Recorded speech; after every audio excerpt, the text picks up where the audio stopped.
Yeah. So what are you doing with women that basically just gave up and focused their energy on other things? Are they even a Well, target that's a group of really good yours? question. And I think that's a question that and I'm going to answer it this way for me personally. So like, you and I are talking about how you're helping me with marketing and I'm helping you with like dating. And Or with not? marketing, like what you did, Or not in just the said with terms of like, I marketing. don't even know if I want to date or not. That's why I'm saying or not. Yeah, yeah. And well, and what you were just saying about, okay, the numbing, right? When you want Yeah. something, we'll just take the what away, right? What do you do when it is that there's something that's out there that you could potentially pray for, manifest, attract, achieve, whatever it is, experience? There's something out there more that you could experience, or you could retreat back to your day to day. What do you do with that? And I think this is where I am bullheaded as the day is long, but I also have suffered the depths of that numbing, like you've said, that numbing where like time and time again. And I'll just give three examples really quickly. One was, oh, I'm going to crack. One was having children. Mm. There were times where, because I used to have polycystic ovarian syndrome and I struggled with keeping a pregnancy and I would miscarry early on. And I remember friends saying, well, you have other kids. And it was like a knife in my heart. Mm. Why are you trying again? What does it matter? And even my ex-husband was that perspective. And I continuously would say, I know that this is something I desire to experience. It goes back to that whole reason why I called this course Hungry for More. I knew there was something more I wanted to experience. And being in the in between and waiting didn't take away my desire. Still knew that that thing that was more was something I desired. I may not want to admit that about myself at times because I couldn't force it to happen. I couldn't control it happening. But did I want it? When I laid there quietly in bed at night, did I think about it? Did I dream about it? Did I desire it? Yes. And then I did. I ended up going through and having, 3 full-term pregnancies and beautiful babies and children that are amazing now. And then another one was the farm. I wanted this farm that was out of our price range. And my ex-husband and the real estate agent were like, that's way out of your price range. It's never gonna happen. And I was like, no, I want to put in an offer for a fourth less. And they're like, that's insane. They started laughing at me. And I was like, no, I know that is my desire. We've looked at all these other houses and I keep coming back to that. I know that's my desire. And I know that I would have desired if it's not what God has for me. I know that. And they're like, that's never going to happen. If you put in that offer, they're going to laugh at you. And I said, I know who I am. I know the God I serve. And it's the same God who broke down the walls of Jericho. If this is for us, then he is for us and this will happen. And we put in the offer and lo and behold, guess what? We got the house. We did. And looking back, people are like, how did that happen? That's how, And then the same thing again with when it came to me, praying for and desiring my husband. And I've done this many times in my life. Where I live right now at the beach, at the ocean front. Again and again, these things where people are like, yeah, but what you have is fine. What you have is enough. What you have is good. I fill in the blank, suffer. Why strive? Why whatever for more? And so when you're asking, like, what do you do when you're in the in between? I ask myself, one, is this something I truly desire? Is it truly? And you'll know it because if you replace it with anything else in there, okay, somebody's going to give me, I truly desire this, whatever it is. We'll say a house. If somebody was to offer you a different house, does that light you up as much? If it doesn't, then that's the house. Like, you know it. I know it. You know what I mean? You can't just replace it with another house. It's that house. And it's either going to be that one or one just like it. You know what I mean? Or better. So is this something truly that I desire? Because if it is, I'm meant to experience this or better. I am. That's why it lights me up. You know what I mean? And then two, will I look back and regret not having experienced this? There's a lot of things that I'm going to look back and not regret having experienced. Great things. You know what I mean? If somebody's like, here's a free ticket to Istanbul right now, I'd be like, ah, that's cool. Whatever. Or Bali, whatever. Be like, oh, whatever. But there are certain things where I look back and you go, where I think, oh, if I was to look back on this, I would feel as though this was a life not lived. I would feel like this was very much a life not lived. And so I focus on those two things and remember those two things when I feel like numbing out, when I feel frustrated, when I feel like, where is it going to work? When is it going to work? And then the third thing is when I find myself going, why isn't it working yet? You're in the in between. I know that our reticular activating system at any 1 minute is scanning for 11,000 pieces of data, but it only takes in 40. And if I'm looking for why it's not working, I will find why it's not working. I will feed why it's not working. If I'm looking for how it can be working and imagining ways that it could be working that I don't even see yet, I'm feeding that. There's a Native American proverb: we all have two wolves inside of us. Whichever one you feed is the one that grows. And neuroscientifically, we only experience either pain or, pleasure. Or another way that we can experience that is, or say that, and I teach about this, is fear or faith. Both fear and faith expect you to believe in the not yet seen. And so when I'm in that not yet seen, am I feeding fear or am I feeding faith? And I'm not responsible for the outcome. I'm not responsible for the how and the why. I'm responsible for the container Or the space of when. energy that I am right now. Yeah, yeah, it's really well put. And I mean, what still resonates so much with me, or what is really sinking in only now, is what you say about the reticular activation system and women being multipliers. I mean, that's just so already that. I mean, if women are, if only take away one thing from all of our conversations, I want this it to be, if that makes sense. Because this changes Mhm. so much. That's so powerful. Yeah. Yeah. I mean, if you think that through the numbers game, just a numbers game, right? People say dating is a numbers game. Okay, well, at any given minute, 1 minute, at any given second, our reticular activating system is scanning for 11,000 pieces of data, but you only take in 40 based on what you're telling it to look for. So let's put that in a numbers game with dating. 11,000 potential men, and people are like, there's not 11. Well, yeah, to you, there might be 40. We just discussed that, right? So, like, you might be like, there's only potentially 40. Okay, fill it in. 11,000, right? 11,000. But the 40 that you've experienced, based on you having limited tools of what to choose, what to look for. Don't look for, don't experience red flags. Don't be this bad thing you saw. Don't be, well, you're going to look for that. You're going to experience that. What if we could flip the switch really quickly, which there's a whole neural desire mapping technique that I teach in Hungry for More that does this,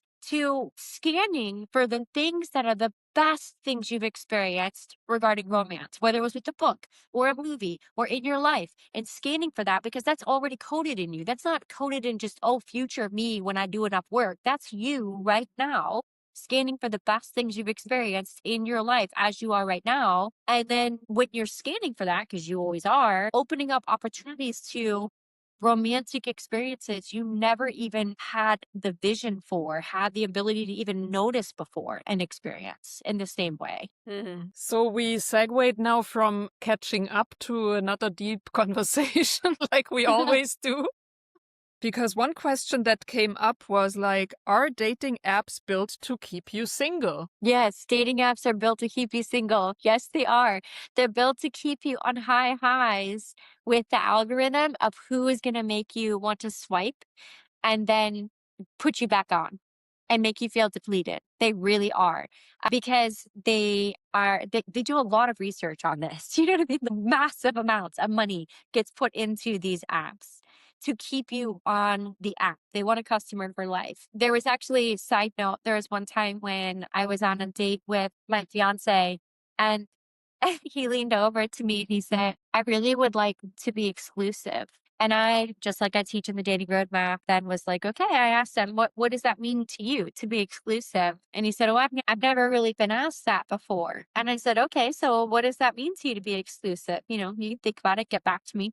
No rush. And I was ready to go about playing disc golf again. And he's like, no, let me think about it. I think it just means that, we get off the dating apps. Like, I got off the dating app. I know you're the only one I want to be with. So you would get off the dating app too. And I said, I laughed. And I said, well, funny story there, bro. I actually have a lifetime membership. He said, you have a lifetime. He said, you have a lifetime membership on the dating app. And I said, I didn't need to. Okay. So backstory here.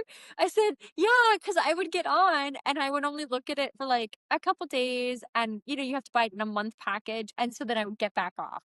And like a month or so later, I'd get back on, look at it for a couple days, get back off. And months ago, and I went on and I was teasing with my friends because I went on and they said, actually, we would like to offer you a lifetime membership for a reduced rate. And I told my friends, wow, they pretty much have just given up hope on me. They're just like, you know what? You're gonna be here for life. Let's cut you a deal. Let's make it easy on you. We'll cut you a deal here. And I told him that, and he started laughing. And I said, so I'll think about it, but I'm having to give up a lifetime membership here, man. Like that's a real commitment. So fast forward, I mean, I did. I gave up my lifetime membership, but yeah, they're meant to keep you as a customer. And so they purposely in the algorithm have it set for you to experience this real high and then contact the person and it not be a really good match, it fall through, and then you come back on and do it again. And that's part of where the dating roadmap comes in as an essential tool that transforms dating for women, transforms it for you to get the right man as fast as possible is going through the dating roadmap. Because as you're going through the dating roadmap, whether you're meeting the person online or in person, nervous system itself changes. That not because, oh, I'm doing the inner work, I'm becoming the best me. You don't have to be the best you to find a husband. You don't. We all know that. We all know people who are not the best them and they have a husband, they have a great marriage. But your nervous system changes. And I don't mean you're calming it. Nobody can do life by being calm all the time. You know what I mean? That's not how our nervous system thrives. It thrives by having us have feedback. This feels a certain way. This is how I should respond. But you're no longer responding with high highs to breadcrumbs. You're only going to respond with higher highs after he has already put in the energy and shown you his intentions when you use the dating roadmap. But Hmm. long story short, yeah, those apps are made to have lifelong customers. They are. Yeah. Yeah, they are designed by the same people who keep people in gambling in Las Vegas, right? Yes. Yeah, they are. They know Yeah. how many people they have to have you swipe until you're going to completely give up or you're going to stay and get just enough high, just enough excitement to go, oh, maybe it'll work this time. And so if you're Mm. sick of that, dating roadmap. Yeah. And the next one is a brutal one. I didn't come up with these questions, but it's a brutal one.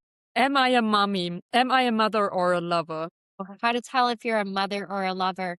I love this question early on with dating. And this was back when I was young and after I got separated and divorced. I noticed the same thing in hindsight that I did. I showed up, I was, cooking a great meal, putting in all this effort to how I look and how I present myself. And how does he feel? I wonder what he thought. I wonder why he's texting. I wonder what he really means. That is how you think of a son. That is not how you think as a lover. As a lover, you are in receiving. As a lover, you are showing up for you and what you would want to show up as. And here's where people get stuck. They go, yeah, but I do want to show up as the person who cooks and cleans and cares for him because I want to be a wife. I get it. I was that. I love being a wife. I wanted to show up as that, but he had not earned it. So because I'm showing up as wife roles that are not earned, I'm really mother roles. That's really what Mm. it is. What would you like to do? Where would you like to go? You know, how does he feel Mm. about this? I wonder what his thoughts are. No, he presents it and you are in feminine lover role of going, this is what he's presented. How do I feel about this? Do I want to multiply this experience? Is this the same experience that I'm going to want in 6 months or 12 months? Whatever he's offering, is this longevity wise, not my lesson, but my lifetime? Is this my lifetime person and something I want to continue to multiply and experience? If not, then you're looking at it through the lens of mother, not lover. Mm. Mm. It's a brutal one, but I think women need to hear this. It's so hard, I know, because you don't want to manipulate, you don't want to play games, but then in the end, he really has to earn certain traits of you, Yeah, right? he has to prove anatomically, anthropologically, he has to present what he's offering. And then we are the ones who then go, so what he's offering, is this what I want to accept? I mean, that's literally the physical of the masculine and feminine. I have a patient who's a man and he is going through, well, he went through separation and divorce. And I have been taking him through a lot of the tools that are in Hungry for More. He actually said, you should be offering this for men because I've learned so much from you in the past 6 months. But one of the tools was when he was going through separation, he said, "Hey, do you think I'm ready to get out there? Do you think I'm ready to date? My friends are saying I'm ready to date." And I said, "You as a man will know if you're ready to date, not if you're completely healed. You don't have to be completely healed to be able to be in a healthy relationship. You don't. There, like this completely healed means life's done, book's over, there's nothing more to fix. Like that's an illusion. But you do have to ask this question as a man. What am I offering? Am I proud of what I'm offering her for her to multiply? So it's two parts. What am I offering and how could she multiply that? Because women multiply what they're offered. So what am Yeah. I offering to pour into her and how could she multiply that and what would that look like? And he said, "Well, right now I'm not offering anything, if you put it that way." And I said, "Then you have your answer."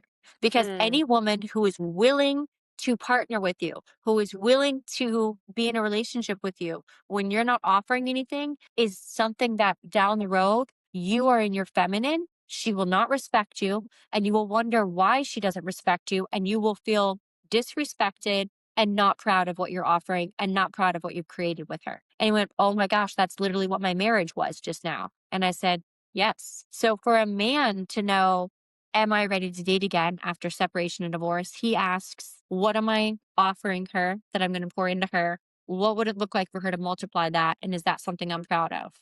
For a woman to know, am I ready to start dating again after separation, divorce? It's her asking, what do men offer that I am willing to multiply, that I would want to continue multiplying and experiencing 6 months to a year from now. And when you look at that and men are offering things that you don't want multiplied, that you don't want to multiply 6 months to a year from now and continuing that experience, that means you have the work to do to change your standards. That's what the dating roadmap does for men and women, both of them, but to change the standards of how you're interacting. Yeah. Amazing stuff. I know that we've been talking about this question a lot already, the upcoming one, but I see it again and again over now that you and I are talking so much about dating. The algorithms flood me, of course, as well. And again, it's again and again about red flags and trauma and inner child. Please break it down for us once more and for all. Why isn't all that stuff getting us a man? Yeah. This is like, let's take car shopping, okay? Let's say I want to go and get an amazing car that I want to last me for years to come, right? A fantastic car that I enjoy the experience of driving. And to get this car, I'm going to talk with friends and they're going to tell me everything not to look for. Make sure it doesn't have this, it doesn't have this, it doesn't do that, it doesn't do this. Make sure that it's not like your other car. It doesn't do these things that have been recalled. There's also this information in 5 courses and books about recalls in general. That never helps me find my car and what I want to experience. And so with our reticular activating system, finding all of those things about better communication. I get in the course, I get into why that doesn't make a relationship last long term. Men do not stay in long-term relationships by better communication, not even with their best friends. So better communication, red flags, green flags, inner child, trauma, all of that makes you feel better because you have this illusion of I found something wrong, I get a dopamine high because I'm going to fix it and now I'm going to get the results of the beautiful car. That doesn't give you a beautiful car at all. And so with your reticular activating system, it's just telling you what not to look for. And so guess what you're going to find? All the things you're saying not to look for again and again and again. And then you go, why do I keep looping in this? That's why. Instead, what you do when you're looking for a car is you go, hey, what do I want to experience? What kind of gas mileage do I want? What kind of color do I want? What kind of interior do I want? What do I want this experience to feel like? Which is what I walk people through with the neural desire mapping guide. And instead of you focusing on all the ways that you need to do inner work to become the future you that deserves this relationship, no, you have within yourself right now experiences that you can connect to within your fascia and your muscle memory that are beautiful, that are wonderful regarding romance, whether it was a book you read or a date that you went on. Connect with all of those, consolidate those, and that's your neural desire mapping guide that now you have a clear vision of this is the experience I want to experience. So your reticular activating system can hone in on that and get it faster. That's really why. Yeah. Mm. Hopefully that analogy works. Yeah, and if we stick to that analogy, what if you could test drive a relationship before letting him in or before committing to buying the car? Or you can test drive a relationship before letting him in. That's what you do with the dating roadmap. And it walks you step by step. There's no guesswork. There's no, I felt depleted in dating. There's no, what are his intentions? Or I got into it. And then when I finally started trusting him, he burned me, he changed, he turned. None of that happens. So it's step by step of exactly what to do, guiding you step by step from the first conversation, second conversation, until the first actual in-person date. What are you looking for? And these questions are in there as prompts. And then when those prompts happen, he doesn't know that you're asking very specific questions. You do.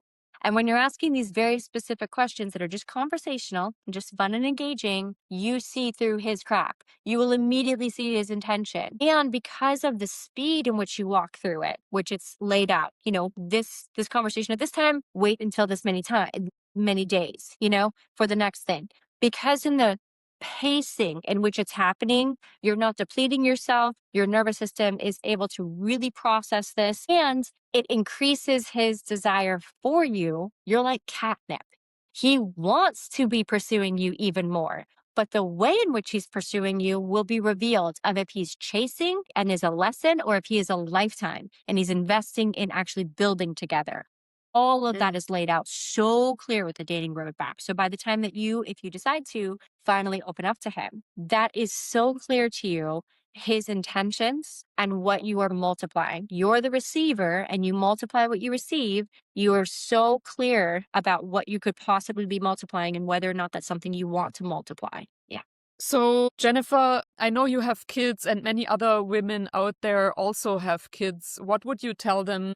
What happens to your children if you don't get remarried? I mean, it's a big topic, right? It is. I see online a lot of women who say, I'm so happy I'm single now. I'm never getting remarried. It's best for me and my kids. And that's not what the science shows. It is best for your children, obviously, to see a mother that's happy, but it is best for your children's future relationships for them to see conflict resolution in the home, for them to see a mother being supported and those masculine and feminine roles in the home.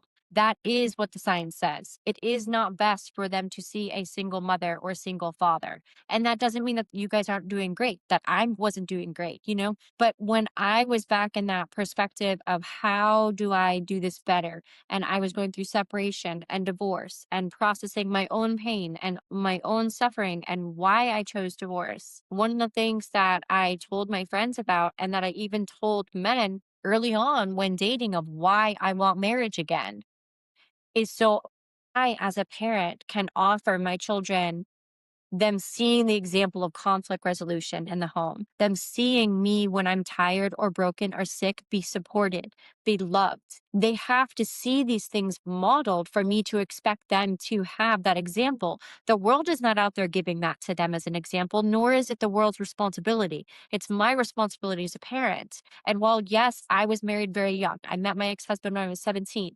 I did not have better tools to choose a better partner. I did it. And not as a victimhood, not as escapism.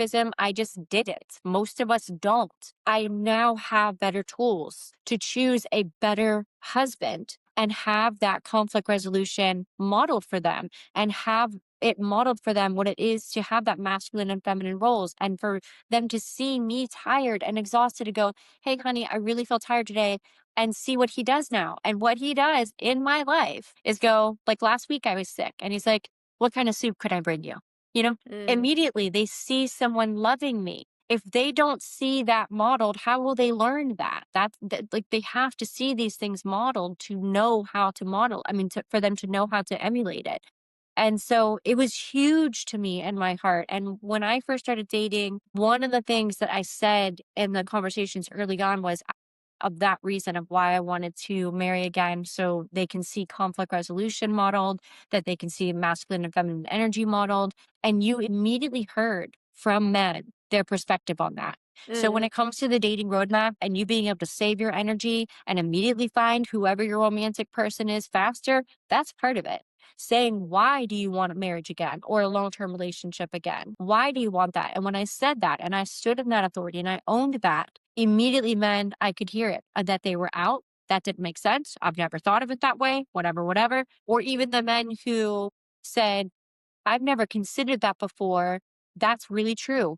I didn't have that modeled growing up. And that's what led to my divorce. Mm. Men who want to grow, the men who want to offer that to their kids and to you and to themselves, that was clear, you know? Yeah. Having that conversation made that so distinctly clear. And I can tell you that was such a oh, my tear.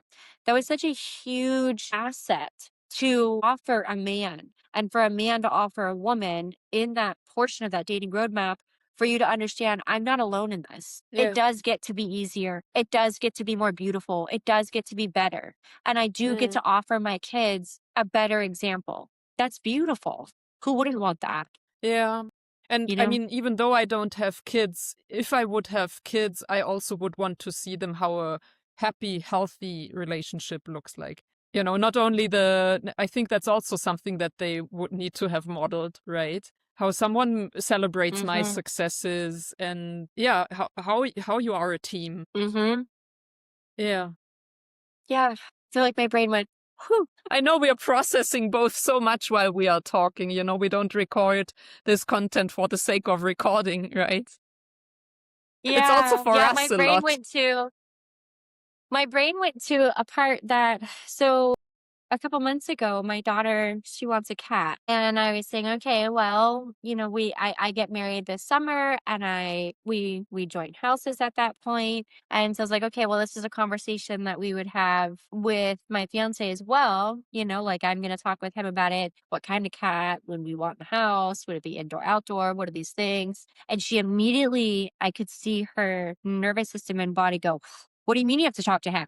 And she's seen me in this experience go from I was bowing down and giving up all my will, all my authority, all my everything to this person to make that person happy in a marriage to I've reclaimed my voice. I've reclaimed what I want and I get to make the decisions in my home with my money and my time and my energy. And immediately her nervous system and body was like, what do you mean you got to talk to him? What why would a guy have a say? And that right there is what I mean by like, I want to offer my daughter what it is to have two people work together who love each other. She had not seen that modeled. And Mm. so she walked with that process. I talked with my fiance and we talked together about things that we agree on, that we disagree on. We created a plan together of what this is going to look like when we get a cat and what kind of cat, building an outdoor indoor door because that's, what we both agreed on.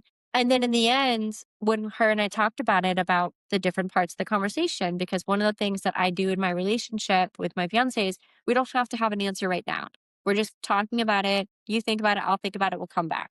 That's something I didn't have in my marriage. And so that's really been great for her to see too. We don't have to have an urgency and an answer right now. And so as those conversations happened and then we came to an agreement of what it was, she had such peace and she got to see, oh my tear, but she got to see this modeled of what it is to agree and disagree and collaborate together and work together for something for the home. And it's so important, I think, for our children to see that. And that alone is an enormous reason to get married again. It is. And what rises in women when they hear that is, but what if I get hurt again? Mm. And the most basic response outside of that emotional attachment that I can give is you've received food poisoning eating out before, but you eat out again. You know what I mean? You've gotten bad experience working with the auto mechanic shop at times, but you go back to an auto mechanic shop again. You've gotten places and gotten clothes that when you get them home, they fall apart, but you go back to shopping again. You know what I mean? The avoiding the entire experience as a whole because you didn't have better tools does not make sense when it comes to these other versions of our life. And instead, what I'd like to encourage women is recognizing if this is an experience you're called to, being true to yourself in that, being honest with yourself with that, and getting better tools to do this better because real love does exist. Great relationships do exist. Fantastic marriages do exist. Showing our children and modeling conflict resolution and collaboration is important. They just is. Yeah. And you also re-answered or gave a new aspect to the thing of numbing, what we had earlier, right? Mm. Like now we have better tools, so you can get out of your shell. Yeah. Yeah, you're not Yeah. you're not stuck like the same looping pattern when you have better tools, you know? It's not that it will or won't hurt, it's the way in which you walk through it is different. And Mm, and that's my goal of what I'm offering women is women are hungry for more, men are hungry for more. We're hungry for being able to have more in our life, more income coming in, you know, somebody who's helping with more income, more support, more love, more help like when I'm sick, you know, and he's there and he's encouraging me and he's supporting me. So we are hungry for more. What happens is we get hurt along the way of trying to get it, and then we just give up and numb out and go, well, maybe it's just not for me. And mm. when it comes to so many other things in our life, we continue to rise again, um, try again. You know, we all have had cars and then the car eventually breaks down. None of us are like, well, you know what, maybe driving isn't for me. I'm just never getting a car again. You know, we still go and try to get another car, you know. We understand, okay, and in this time, I'm gonna choose a better gas mileage or whatever, you know. And so building the perspective of hope and resilience in people versus perpetuating these are all the ways that you could get hurt and red flags and inner child and trauma and that you need to avoid. That's really my heart's intention with Hungry for More for women. Yeah. Beautiful, Jennifer. I think we can stop recording here for today. Thank you so much. Thank you.